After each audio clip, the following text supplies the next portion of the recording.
Bien-aimés, je vais vous saluer dans le nom puissant de Jésus-Christ, là où vous vous trouvez dans vos maisons.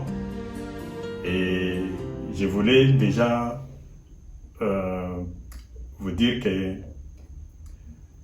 vu la situation que nous sommes en train de parcourir ce moment, donc nous allons continuer à organiser des prédications comme ça et vous les envoyer pour que vous puissiez maintenir la présence de Dieu, écouter la volonté de Dieu dans votre vie et que nous ne puissions pas vraiment relâcher. Donc nous allons continuer comme ça. Alors aujourd'hui, c'est le pasteur Albert que vous connaissez déjà qui va nous parler de la part de Dieu et qui va nous nourrir de la parole de Dieu, qui va nous encourager et qui va nous permettre encore de garder ce contact avec Dieu qui est vraiment nécessaire pour la vie de tout un chacun, pour que chacun de nous puisse tenir dans la présence de Dieu. Comme vous le savez, ce moment est un moment crucial pour l'Église et pour tous les peuples de Dieu. Et il faudra vraiment que chacun de nous soit discipliné, beaucoup de discipline, de prière, afin que nous puissions maintenir cette présence-là.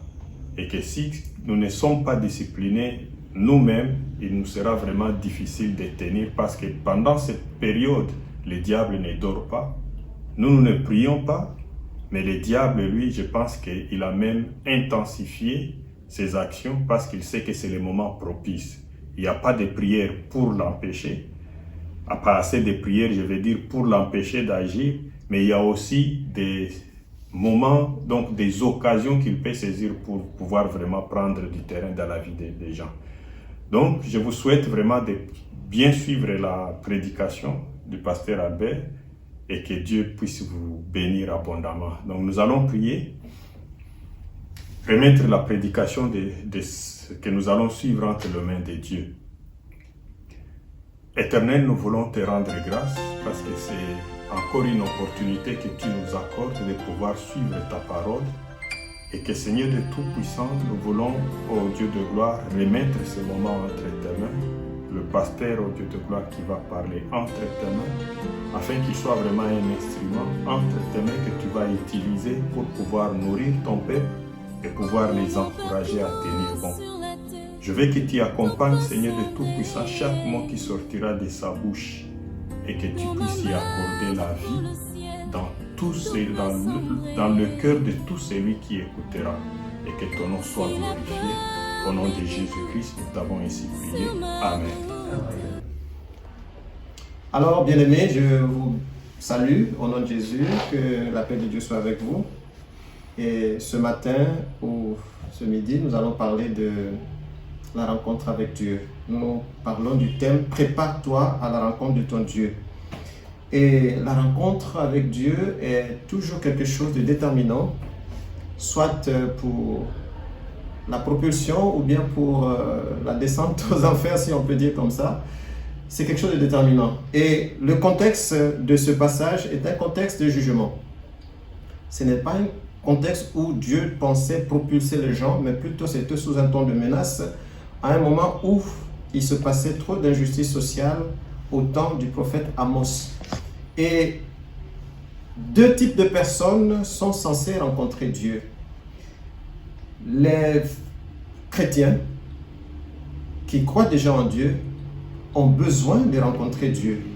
Et il y a aussi le commun des mortels qui devra un jour faire face à Dieu, soit pour vivre éternellement à ses côtés ou être éternellement loin de lui. Mais je voudrais parler d'abord des chrétiens. Pour le chrétien, je dirais qu'il est très, très essentiel de rencontrer Dieu. D'abord, ça commence par la nouvelle naissance. Quand l'homme qui ne connaît pas Christ naît de nouveau, nous disons naturellement qu'il a rencontré Dieu. Et cette rencontre opère des changements dans sa vie. Même le chrétien qui a déjà rencontré Dieu, quand il s'en va à nouveau à la rencontre de Dieu, il y a des changements qui s'opèrent, sinon des choses bénéfiques. Et je voudrais que nous puissions profiter de ces choses bénéfiques en ce moment où nous avons beaucoup besoin de Dieu, où la terre est ébranlée, où les gens ont la panique. La Bible parlera de gens qui allaient mourir de terreur à cause des événements qui allaient venir. Mais Jésus va préciser en outre que ça ne serait que le commencement des douleurs.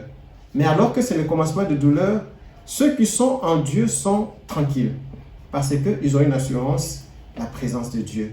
Et la présence de Dieu ou la rencontre avec Dieu est quelque chose de déterminant, je le disais. Je prendrai l'exemple du fils de la veuve de Naïm qui était décédée. Et cette veuve qui était vraiment en peine partait pour enterrer son fils, définitivement. Mais quand il a rencontré Jésus, cette femme a vu son fils ressusciter et l'espoir est revenu. Jésus ou Dieu, par sa rencontre avec l'homme, lui redonne l'espoir. Et nous avons donc besoin de rencontrer Dieu pour nous ressourcer, pour nous revivifier, pour nous ressusciter, même si on était peut-être mort spirituellement, parce que la présence de Dieu ressuscite, la présence de Dieu bénit.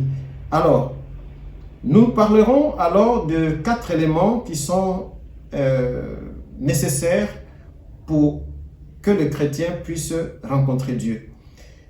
Nous allons parler tour à tour de la sanctification, nous allons parler de la repentance, nous allons parler de la prière, nous allons parler de la lecture de la parole de Dieu.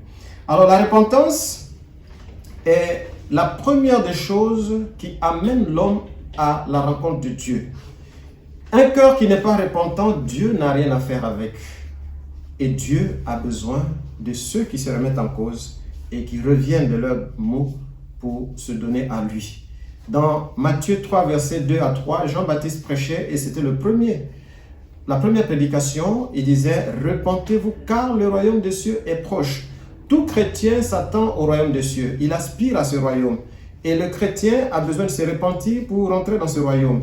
En plus, il a besoin de la sanctification. Et chaque fois que Dieu voulait rencontrer le peuple, il lui demandait de se sanctifier pour obtenir de grandes choses de sa part.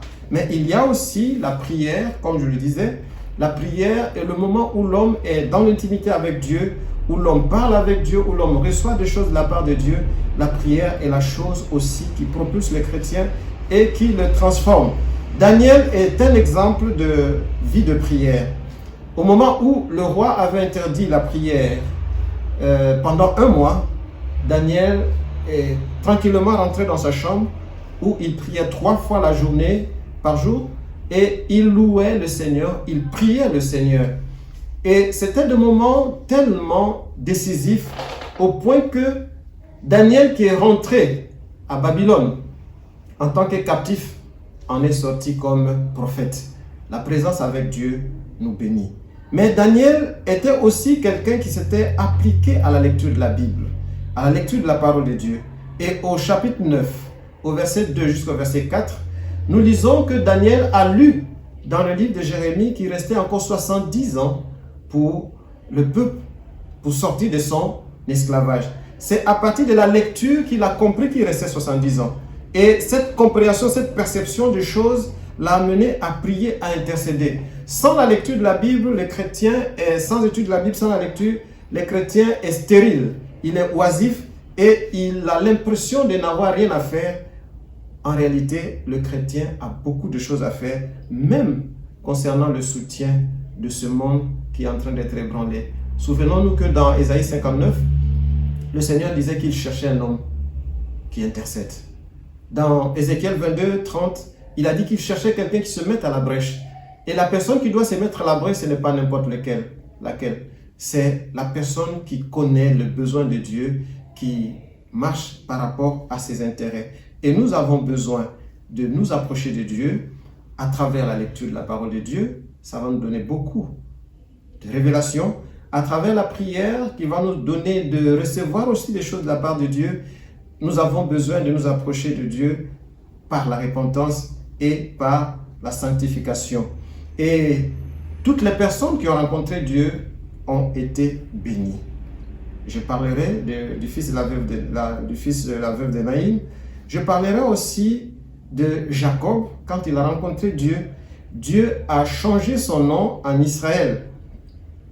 Dieu a transformé. Abraham, quand il a rencontré Dieu, Dieu a changer de manière déterminante sa vie. Le chrétien doit s'approcher de Dieu s'il veut avoir une vie vraiment épanouie. Je vais parler maintenant des autres rencontres, des autres personnes qui doivent rencontrer Dieu. Nous allons tous rencontrer Dieu un jour, qu'on le veuille ou pas. Nous sommes appelés à mourir. Et aussi, il y a le retour de Jésus qui arrive. Et en ce moment-là, nous serons face à Dieu.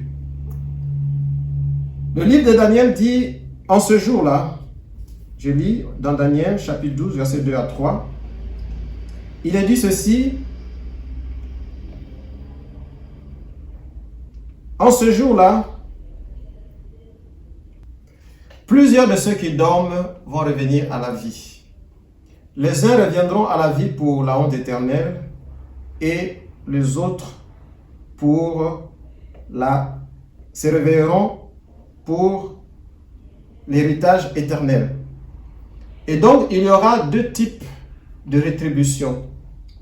Il y en aura qui seront dans la honte après leur résurrection, et il y en aura qui seront dans la gloire quand ils vont ressusciter. Et vivants comme morts, nous serons un jour devant la présence de Dieu. Mais alors, la question est celle de savoir, lorsque nous allons nous trouver devant la présence de Dieu, dans quelle posture nous allons nous retrouver? Aujourd'hui, Dieu nous avertit, comme il a averti les gens au temps d'Amos, par des circonstances, par des situations, par des difficultés, par des famines, par des calamités et même par des fléaux. Mais les hommes ont l'impression de ne pas comprendre son message. C'est exactement comme au temps d'Amos. Et Dieu a fini par dire, puisque je dois te traiter de cette manière, alors prépare-toi à me rencontrer. Aujourd'hui, les hommes ont peur. Ils sont traumatisés. Ils sont traumatisés par ce qui se passe. Ils sont traumatisés à l'idée qu'ils peuvent mourir du jour au lendemain. Ils sont traumatisés à l'idée que une maladie peut les attraper et les entraîner peut-être à la mort. Mais, curieusement, les gens n'ont pas la crainte de Dieu. Ils ne sont pas préoccupés par le fait que, au bout de toute chose, c'est Dieu. Mais, laissez-moi dire que l'homme meurt. Quand on est chrétien, on meurt une fois. Mais quand on n'est pas chrétien, quand on ne connaît pas Dieu, on meurt deux fois. La première mort est la mort physique. La deuxième mort, c'est la mort spirituelle, la mort éternelle, où on vivra en enfer. Mais avant de prendre son orientation, la Bible dit que on va passer par un jugement. Et alors, quand on ne connaît pas le Seigneur, quelle sera l'orientation à laquelle on pense? C'est maintenant où on doit s'apprêter, c'est maintenant où on doit se préparer. La Bible nous parle dans Matthieu 25 des 10 vierges qui attendaient l'arrivée d'un époux. Et nous sommes tous en train d'attendre l'arrivée, la rencontre de l'époux. Pour les chrétiens, Christ est leur époux, Dieu est leur époux. Mais pour les païens, Dieu n'est rien d'autre que leur juge. Et quand ils vont mourir, quand ils seront devant la présence de ce Dieu, ça sera pour leur condamnation. Et nous nous souvenons de la parabole du riche et du pauvre Lazare. Dans cette parabole, il nous est dit que le riche s'est retrouvé en enfer dans une souffrance cruelle. Malheureusement, cette souffrance est irréversible. On ne peut plus en sortir. Et pendant que nous sommes vivants, c'est le moment où nous devons nous arranger à faire la paix avec Dieu. Voilà pourquoi nous devons nous préparer à rencontrer Dieu. Si nous ne nous préparons pas à le rencontrer, demain, nous allons le rencontrer, mais ça sera trop tard. Aujourd'hui, Dieu nous donne de vivre le temps des grâces. C'est le temps où il a pitié de nous. Il a compassion de nous. Aujourd'hui, nous vivons l'amour de Dieu. Dieu nous aime. Il n'aime pas forcément ce que nous faisons. Il n'aime pas ce que nous faisons, mais il nous aime. Il ne nous encourage pas à y rester, mais il nous aime et il fait mains et pieds pour que nous puissions changer. Mais le jour viendra où le même Dieu qui nous a montré autant d'amour, qui a fait beaucoup pour que nous soyons sauvés, ce même Dieu va s'ériger en juge pour nous condamner. Le Christ qui était un intercesseur pour nous deviendra lui-même aussi notre juge. Il va s'asseoir sur notre trône pour nous juger. C'est maintenant le jour du salut et c'est maintenant que nous devons changer. Les chrétiens aussi rencontreront Dieu. Ils vont rencontrer leur époux, mais ils vont le rencontrer pour des récompenses. Quelle sera la récompense que tu penses obtenir une fois que Jésus viendra? Il viendra te récompenser pour ce que tu as fait dans sa maison, pour ce que tu as fait pour la gloire de Dieu. Et le moment où nous vivons, nous avons besoin de vivre pour la gloire de Dieu, de faire ce qui fait avancer l'œuvre de Dieu, de donner notre vie entièrement à servir le Seigneur. Ça sera une manière pour nous de garantir notre éternité. Bien-aimés, je pense m'arrêter là et que Dieu vous bénisse. Amen. Nous allons prier. Bien-aimé Père, nous voulons te bénir, nous voulons t'exalter. Merci pour l'amour que tu ne cesses de nous témoigner. Nous sommes ici devant ta présence, mais nos cœurs sont tournés vers toi et nos mains sont comme tendues pour recevoir de toi tout ce que tu peux nous donner en fonction de ce dont nous avons besoin. Nous voulons te prier, Seigneur, par rapport à nos âmes. C'est ça qui est plus important. Seigneur, viens ressourcer nos âmes. Viens les transformer, viens nous donner, Seigneur de Tout-Puissant, de t'éclairer par rapport à notre entendement, pour que nous puissions saisir ta pensée et connaître tes desseins, pour que nous puissions marcher selon toi. Merci pour ce moment de prédication. Nous te prions de bénir cette parole et de corriger tout ce qui est imparfait, d'éclairer le cœur des gens pour que le message principal soit saisi. Je voudrais te prier pour ceux qui sont dans l'angoisse. Je voudrais te prier pour ceux qui sont malades, pour ceux qui sont atteints, afin que, Seigneur de Tout-Puissant, tu leur manifestes ta miséricorde. Ta parole vient aussi pour guérir. Seigneur, guéris ceux qui sont malades et manifeste ta gloire dans leur vie, Seigneur. C'est au nom de Jésus que nous avons prié. Amen. Je chanterai ta fidélité.